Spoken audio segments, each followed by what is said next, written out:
It's the Andy Thompson Show on ESPN 97.7. With you, my friend. Skeeter Peters on the Andy Thompson Show.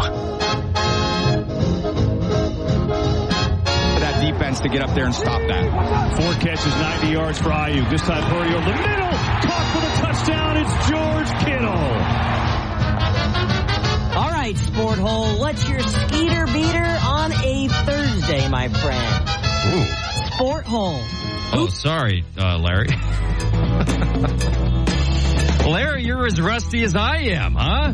You've been watching too much MLB playoffs in the hiatus, right? Yes. Skeeter Beater, fuel up your Oldsmobile, take the Shivwitz Shuffle, go the back way to the Eureka Casino and Resort, put a sawbuck down on a Skeeter Beater. 49ers minus 3.5 tonight in Seattle. That game will be on ESPN 97.7 Thursday Night Football. Here's what Chuck Pagano said on McAfee's show today, Larry. It kind of is what I think about this game. How do you see the San Francisco 49ers kind of handling this evening? Well, there's no way in hell that they're 0-2 in the division. You said they're 2-3, right? Yep. Come hell or high water, I find it hard to believe that they're going to, start the season 0-3 in the division. Purdy didn't play good. His last game had a couple of picks. I like the 49ers because they play a fun, unique style of offense that has got to be the easiest system to flourish in for a guy like Purdy. And I don't want to crap on Purdy because we root for him, Larry. But I think the system is so great. I just love the rollouts and the play action and the wide open tight end and all that stuff. Getting the defense to go one way and go in the other. Unpredictability, Larry. So I like the 49ers. And for me, the same thing Pagano said, they got to win tonight because this is prime Super Bowl window 49ers. You retain most of your all-pro guys, so you can't suck this year. Geno's playing great for the Seahawks. I like rooting for him. He's leading the league in passing yards and all that stuff. For some reason, San Francisco is horrible in the red zone this year. Last year, they were the best in the NFL. This year, they are 29th in the league in scoring percentage when they get into the red zone. But I think if you're the 49ers and Purdy, you've got to look at the NFC like this is a super, once again, winnable conference this year. The best team in the conference is the Vikings with Sam Darnold at quarterback, who we love and we root for. The Lions are legitimately good. The Commanders have a rookie. They look, they're a fun team to root for too, but it's the Commanders. They're not used to doing anything when it counts. Falcons aren't scary with Cousins. Packers have not looked good when Love's been back, even though they won last week. Baker Mayfield's cute, but the Bucs aren't really that big of a threat. Whereas the AFC, you still got Mahomes, Lamar, Stroud, and Allen. Much scary in the AFC. If you're San Francisco, this is your conference, and you haven't been playing well. So I'm kind of with Pagano. Take the 49ers. Minus 3.5 in Seattle tonight. Let's go to Katie Rosen for our first hour look at the National News Desk. Katie. Thanks, guys. This show stinks from the Sport Hole National News Center on Bluff Street. I'm Katie Rosen. The New York Jets have demoted Nathaniel Hackett, and Todd Downing will now call the offense.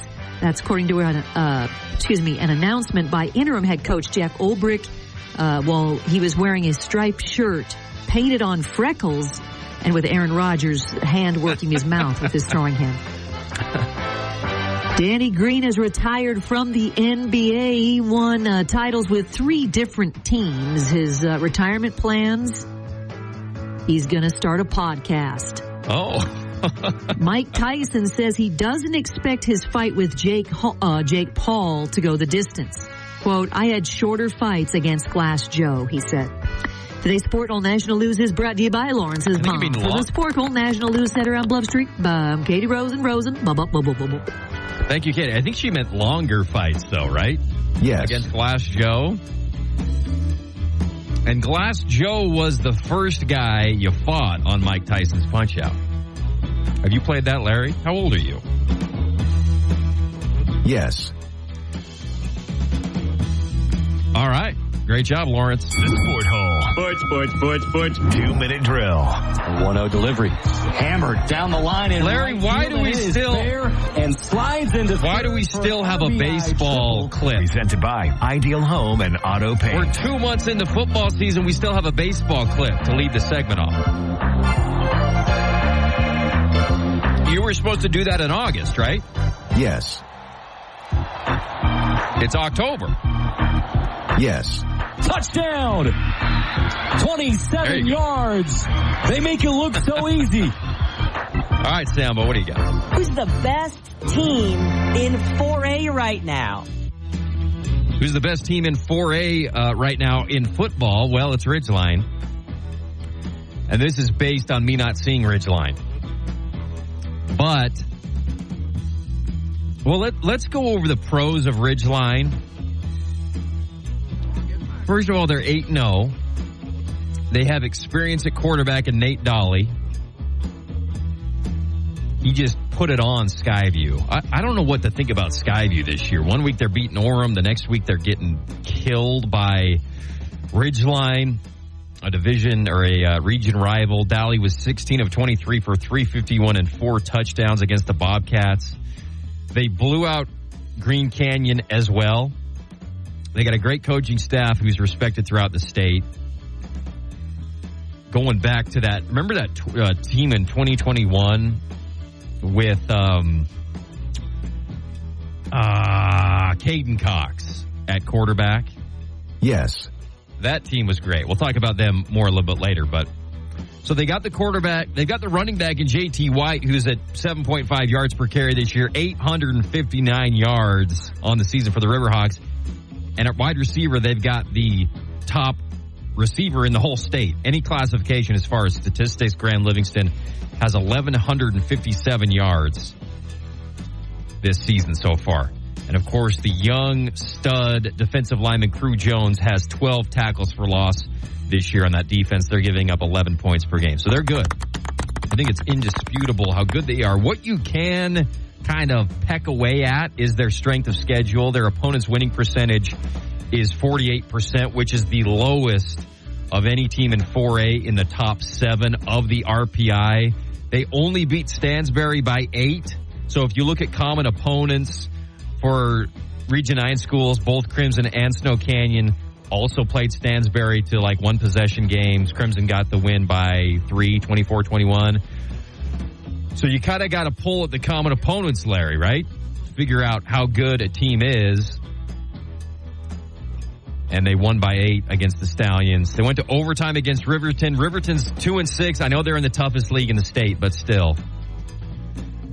When you look at some of their differentials this year, not overwhelming in every game like that 21 team was. The 21 Ridgeline team beat everybody by 40 until they got to the semifinal against Crimson Cliffs.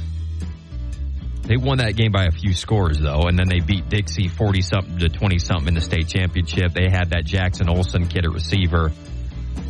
Caden Cox had 50-something touchdowns throwing and like 2 picks that year. So they had a incredible offense, design, execution. It was all there, and it looks like they're kind of in that mode again this year. Maybe not to that level, but they've got the super-duper receiver, running back, quarterback, and their defense is holding people to less than 2 touchdowns a game. So Ridgeline is very good, it looks like.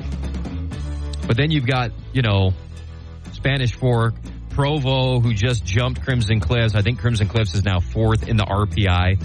So it's going to be a fun playoff. This isn't a prohibitive favorite going into the playoffs in 2 weeks in Ridgeline, like it was for years when Orem had Laga and Sewell and Puka and all those guys. And maybe not even when Skyview won it. And I don't think they're at the level of the 21 Riverhawks team. So I think this is going to be a fun playoffs where there's a few teams who have the top-end ability to win the state championship, including Crimson Cliffs down here and Desert Hills. If Desert Hills finishes 6-3, which they should do, they're going to be favored in their last 2 games. And they can jump up a little bit into RPI and stuff like that. That'll help their bracket. But Playoffs are so much more fun over the last few years when you have more than 13 teams or whatever. So, looking forward to it. Region Rush is out, Larry. It'll be on our social media pages if you follow at Andy Thompson Show on Instagram or at ESPN 977 on Twitter. It'll also be on our YouTube page and on our website, sportsradio977.com. We had some plays this week, man. JT Westbrook made a catch in that Snow Canyon game, their only touchdown against Desert Hills. It was an incredible throw by Lounsbury. JT Westbrook made an amazing catch. Rand Sawyer made the list like he does every week. Austin McRoberts made the list. Let's see, Malachi Alofapo made the list on the easiest touchdown pass this year for Ryder Sherritt, probably. Cedar had a couple of guys on the list, including Dax Wankier, one of the best linebackers in the league this year. Pineview had a bye. Desert Hills had a big play to Austin Winfield that made the list, right? So go check that out on our social media platforms. Thank you. That's all brought to you by our good friends at Ideal Home and Auto Paint and Bucks Ace Hardware this year. Top 9 play. Always hard to pick. We always miss a bunch. So if we missed your play, message us and we'll put it on next week. All right. Thank you, Larry. Yes. Great job. Let's go to, okay, so we didn't have a show on Monday because of the baseball playoffs. But we had Tad do his full report as we lead into Thursday Night Football. Big Tad does our NFL report every week.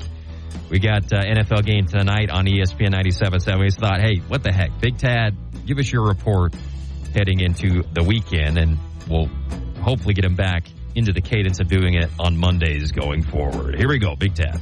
National Field Goal League Blitz with Big Tad. All right, let's get this over with. I don't know why we're doing this on a Thursday, honestly. Fins 15, Patriots 10. How did New England score a touchdown, honestly? They probably want Bill back at this point. Good news is next year, you can draft that quarterback from Bama who just lost to Vanderbilt. Dolphins are terrible. Tyler Huntley was okay. Utes, stand up. Tyreek Hill, how bad do you wish you were? Back in the warm bosom of Patrick Mahomes. Mike McDaniel looks like a character from Breaking Bad. This will be his last win this season. Tua's going to be on Big Noon kickoff in a couple of weeks. Odell Beckham Jr. played in this game. 0 catches for 0 yards. Good job, idiot. Odell Beckham Sr. probably wishes he named you something else. You suck. Purple People Eaters, 23 Jets, 17. Hey, Ron, you suck. Why don't you go do another podcast, you poser? You throw like a girl, a straight girl. You should get on the TB12 method. What are you on now? Besides ivermectin, 3 interceptions. Jets fans would rather have Nick Mullins. Let me guess it was all your receivers' fault. No wonder your parents don't talk to you. Even those idiots in London know you were terrible. Those idiots only care about the field goals. Sam Darnold, MVP. Looks like somebody threw away a perfectly good white boy. I'm talking to you, Carolina. Anyway, Robert Saleh will be coaching special teams in the MAC next season. Poor bastard. Bears 36, Panthers 10. The Panthers should join the Mountain West. Seriously, them and UTEP. Maybe they can win a game. Caleb Williams threw for $300. Good job, idiot. Now do it against a team of non-arena league players. Andy Dalton, what happened, Ginge? Oh, yeah, you suck. Bryce Young, you're like a Make-A-Wish kid out there. Why did they make you play? You better start studying for your real estate license. Although I'm sure you won't be able to close. Just like in the red zone. Dave Canales, you're fired. Go make some Gillette commercials, pretty boy. Ravens 41, Bungles 38. Good job, Lamar. You won a close game for once. Here's the MVP trophy. Oh, you're so good. What happened to defense, though? Hey, John Harbaugh, you need to get some murderers on your defense again, like in the old days. You're playing too many Mormons. Jeez.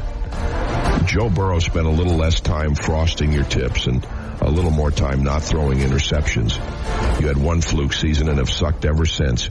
You're like if Macaulay Culkin didn't start taking heroin, but instead got really into losing big division games. You suck. Redacted Skins 34, Paul Brown's 13. Deshaun, you should move to France. They can't extradite and they don't play American football. Jaden Daniels is the truth. He's willing this team of S-word to some big wins. Cliff Kingsbury might be able to get a job in the Pac-12 after this season. Maybe Fresno State. Austin Eckler, Western State, Colorado, stand up. Good job. You finally got off the bus. Browns fans, put a bag over your head, yes. But make sure to put a bag over your wives' heads, too. Halloween's not for a couple more weeks.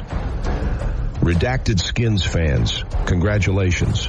Daniel Snyder got Weinsteined, and you've got a quarterback for the first time since Joe Theismann got jackknifed by a coked-up LT Jags, 37 Colts, 34. Good job, Trevor Lawrence. You beat Joe Flacco, barely. Here's a cookie. Go get a haircut. Colts fans, I have good news and bad news, and they're both the same. Joe Flacco is better than your prized rookie quarterback who gets hurt every game and isn't a rookie. Tank Bigsby, yum, yum, yum. Doug Peterson, good job. You delayed the inevitable by 1 week. You get to keep your visor. We'll see you on Big Noon kickoff next season. Oilers 23, Bills 20.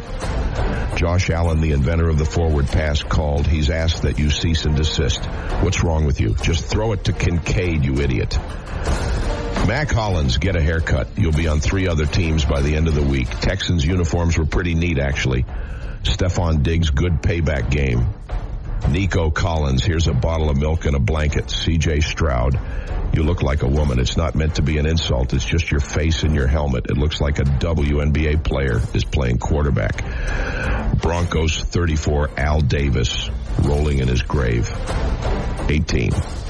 Antonio Pierce, you're fired. Gardner Minshew, you have an appointment at the Pound in Henderson. Euthanasia. Max Crosby, go join the WWE. Save yourself. The season's over. Maybe you should hire that fan in the black hole who has spikes on his shoulder pads to play on the team. He might be able to block somebody. UNLV might be the best team in Las Vegas. Cardinals 24, 49ers 23. The little Teletubby baby made a great comeback. How dumb is San Francisco? Maybe they do need McCaffrey. Where is he, by the way? Carrying his wife's purse at Fashion Week. Kyle Shanahan, your dad called. The adoption papers are finished. You're going to a house in the country. Debo Samuel sucks. Brock Purdy colorblind. They'd rather have that cute chick who looks like you play. You're like the white Colin Kaepernick. A couple of flash-in-the-pan years. You'll be on the streets of San Francisco by this time next year with all those freaks in fecal matter. Cheeseheads 24. Rams 19. Sean McVay, you suck. You should go be Jesse Palmer's offensive coordinator on The Bachelor, pretty boy. Matthew Stafford, maybe you should get fat again. You're like Jonah Hill, only good when you're obese. Jordan Love, not great, but better. At least you're not as bad at AAA Ron Rodgers. Atwell. The idea is to get separation, slow poke. G-Men. 29, She-Hawks 20. Legion of Bleep. These guys suck. Maybe you need a 13th man because the 12th man is dead.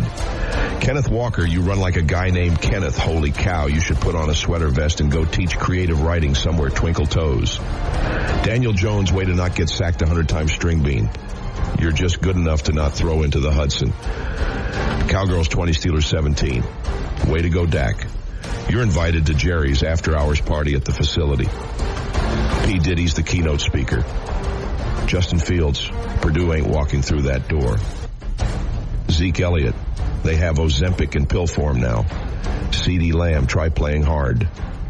Najee Harris, maybe try another sport. You suck.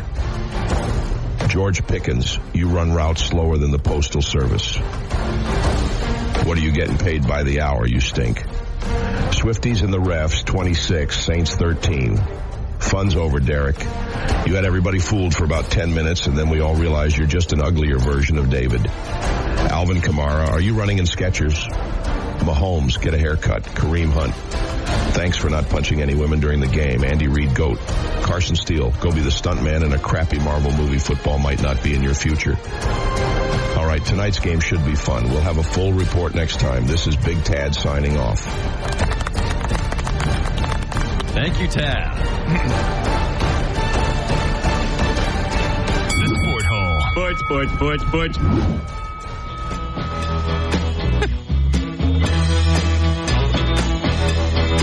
They've already got one of those big plays, the 64-yard touchdown pass. Have they got another one?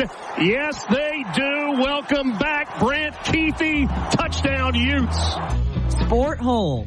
Brett McMurphy says Cam Rising will play tomorrow night for Utah. LOL. He does? You know, I I was talking with somebody the other day, and I was saying, look, this is a Whittingham decision because Cam wants to play. Whittingham says there's no zip on his ball, and the guy I was talking to said, no, Whittingham in his presser said it's a medical decision. And I went back and listened to the presser, and he did say it wasn't the polygraph presser, Larry. It was the real presser. And Whittingham said, the reporter asked a great question. It's the question I wanted answered for a long time. And he said, whose decision is it of whether Cam plays or not? Is it Cam's? Is it yours? Is it the doctor's? And Whittingham said, the medical staff. And I thought, I don't think that's true, because if the medical staff was saying you're not ready to play, then he wouldn't be suited up in full pads warming up before the games, right? Am I misunderstanding what being medically cleared means? In order to wear pads, I thought you had to be medically cleared. But maybe the doctors are saying, yeah, I mean, you could play, but don't, I don't know. So that's good if he's actually going to play against Arizona State. It'd be nice to get Cam back in a year where you're supposed to win the Big 12 championship. Wouldn't it be nice, Larry, for him to play a little bit? Yes. At least for the BYU game, right? Yes.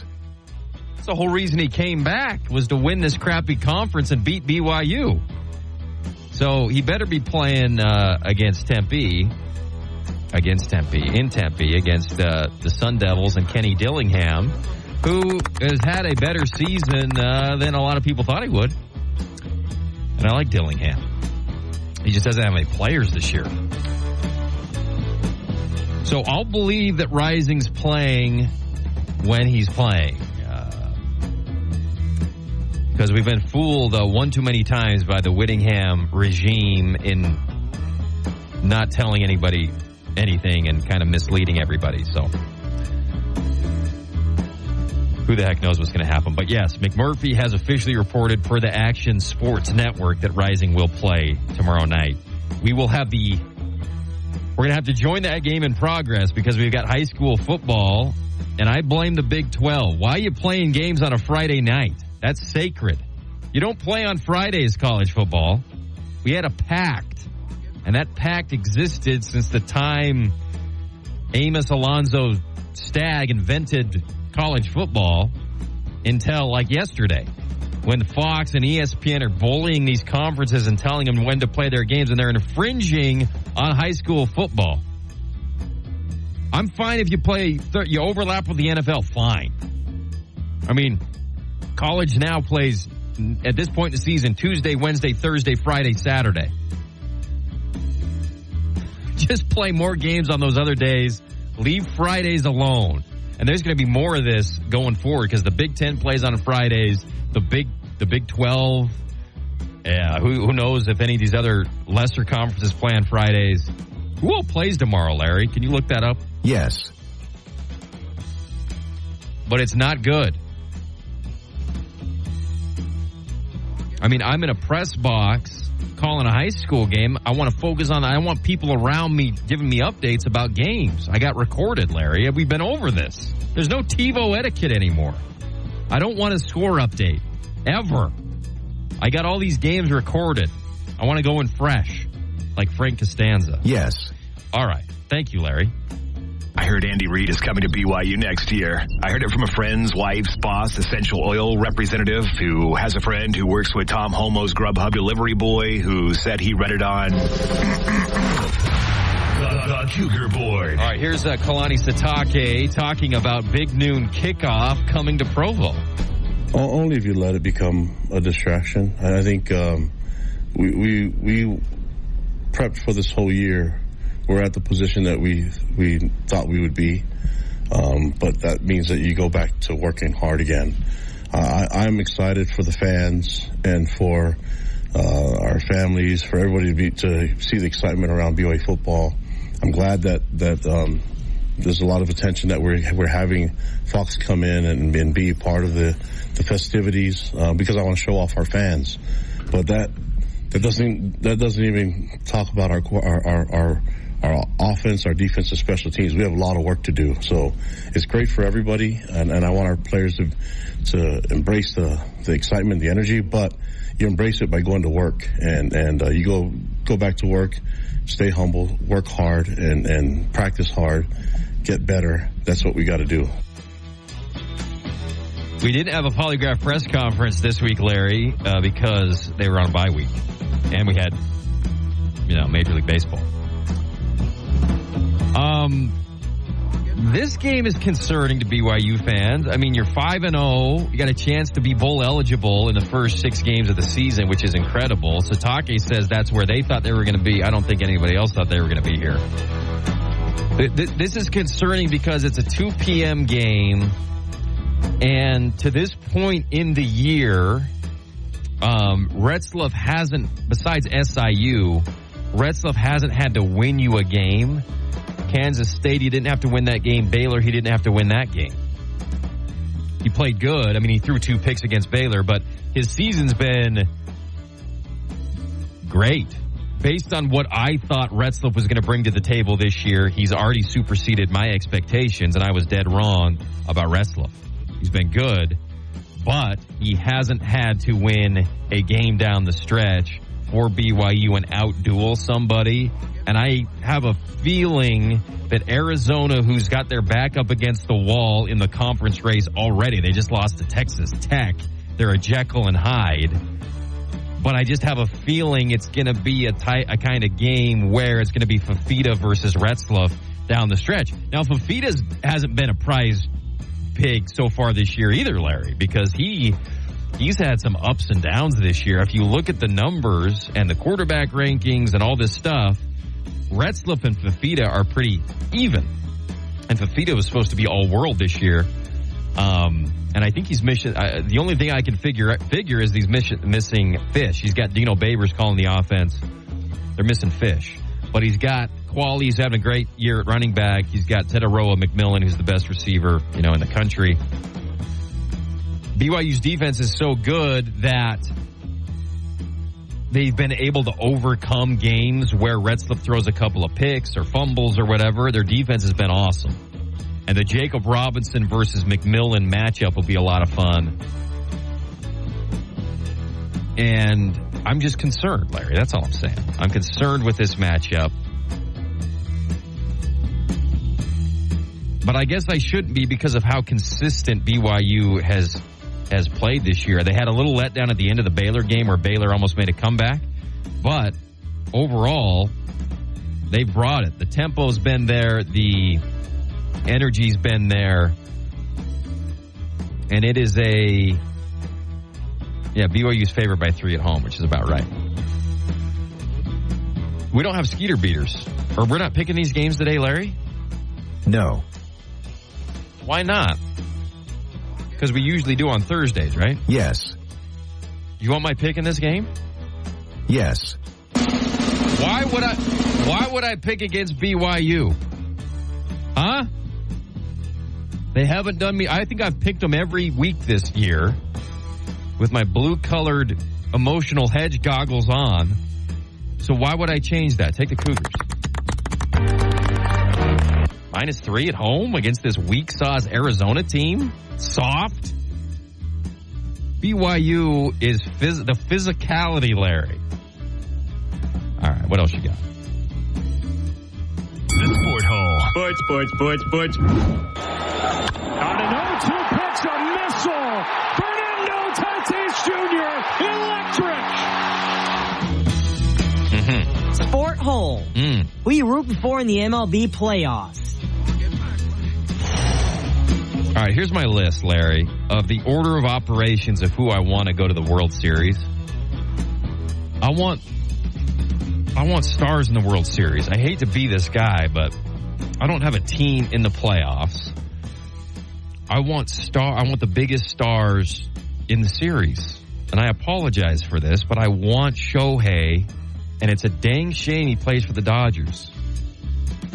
I've never cheered for a team from Los Angeles one day in my life. But I found myself when Shohei was up last game in the 8th, down 1, I was cheering for him to hit a home run. And he struck out looking like an idiot. I'm cheering for Shohei to go to the series. That's my number one. My number two is Judge. It's sickening. I know. I don't like telling you this list. But if I'm rooting for Judge, that means I want the Yankees to go to the World Series. I would love a Shohei Judge, series. So those are my top two. I just don't care about the Tigers or whatever, or the Guardians, I'm a casual. Okay, next would be a Subway Series with the Mets beating the Yankees in the World Series. Then a team like the Tigers or somebody like that. But if you go back and look at these World Series matchups from the last few years, Rangers Diamondbacks did 0 for me. Astros Phillies did something for me because Bryce Harper. Braves Astros, you're kind of cheering against the Astros, so that does something for you. Dodgers Rays, fine. That was the COVID year. But I want one of these star players in just like the MLB. If I'm Manfred, I'm saying I want Shohei in the series or I want Judge in the series. I don't want Tigers Mets or something like that. Or Guardians, Now, the Padres are fun, but for some reason, the Padres are the kind of team that I usually would root for, Larry. Jump on the bandwagon. Underdog, haven't won, long history of sucking. But I don't know. It's hard for me to cheer for Tatis for some reason. Even though you heard the sound of him hitting that dinger. Machado, fine, but I don't know. For some reason, they haven't moved me to cheer for him so far. So that's my list. I'm not proud of it, Larry. The Sport Hole. Sports. It's a build. What? Re means that at once upon a time they were good. So somebody got to tell me what year that was. Sporty, how was the SUU coaches luncheon? Oh, I thought you'd never ask. Went up to the SUU coaches luncheon. They do it once a month up at the courtyard in Cedar, and they have a wonderful meal, Larry. A roast and mashed potatoes, and it was just a premium catered experience. It was fantastic. Get to listen to Coach Fitzgerald. He's worth the price of admission. Coming off that 1-point loss where the kicker missed the PAT. And he said, look, you don't blame the kicker. We sucked. We came out of sleep for the first half. We don't blame the kicker here. We blame everybody. So here's what's interesting about SUU is Fitzgerald is the type of coach who's just a cult of personality coach that will make guys want to run through a wall for him.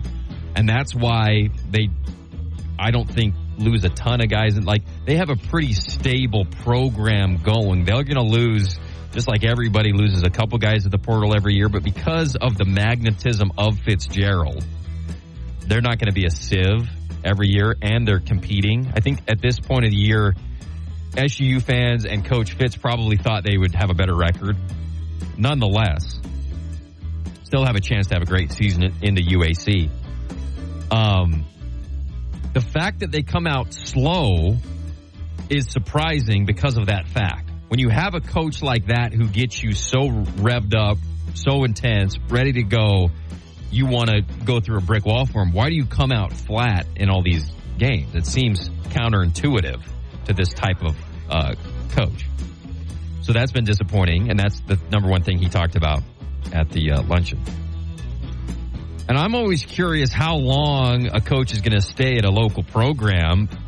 I think if Fitzgerald won 8 games this year, or won the UAC or finished top two in the UAC or whatever, which I guess he could still maybe do, he would get offers. He would get FBS offers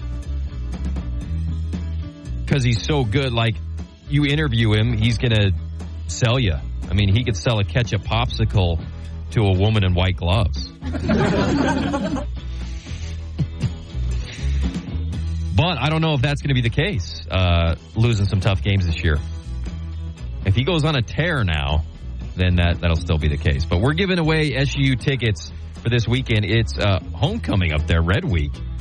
Give us a text if you want SUU versus Eastern Kentucky, a game I think that they're going to win. Give us a text at 435-900-3776, 900-3776 for SUU T-Birds tickets this Saturday. Game's at 2 p.m. and should be a good one, but I think SUU is going to take it.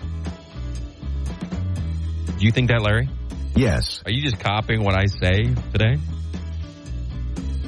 No. All right. But the luncheon was fantastic. Thanks for asking. That's why I don't read the newspaper. Book of the week. Holy cow. When's the last time we did a book of the week? I had this idea that I was going to read and do a book of the week review on the show once every couple weeks or something. We haven't done this bit in like 2 years. Because I'm so stupid, I can't read. I used to like reading when I was a kid. I cannot read. I get bored, and I can't focus, and I don't know what I just read. And I'm so stupid that I can't stay with a book from the beginning to the end. It's too hard. So, but I do have a book. I realize I'm trying to read, like, history books. I want to be smarter, Larry. I want to know more details about World War II and stuff that I'm interested in, but I would, it's easier to just watch a YouTube video about it as opposed to trying to read a book. I can't do that. I'm too dumb. So I said, you know what I'm going to do to read at night so I'm not on my phone, because it's hard to sleep when I'm looking at my phone. But if I read a book, I get so bored that I just will do anything to stop reading, including falling asleep. So I said, you know what I'm going to do? I'm going to get a John Grisham book. Yeah, John Grisham, the greatest living American author, because he just writes page turners. So you start a John Grisham book and you can't help yourself. You actually like reading it. It's amazing. You want to keep turning the book.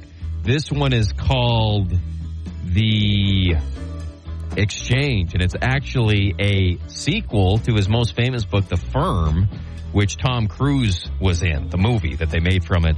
I'm reading it. It's fantastic. Even though it's not even that great, it's not one of his best books, I can't help but flip. So if you're struggling to read, Larry, because I know you're stupid too. Yes. And you don't want to just be on your phone at night and you want to do something with your brain for 20 minutes, get John Grisham. Get one of these page-turner books. Don't try to read a history book. Get John Grisham. He's the GOAT, and I'm thoroughly enjoying the experience. And it makes me feel smarter just because I'm reading this book. It's fantastic. Thank you, Larry. The Sport Hole. Sports.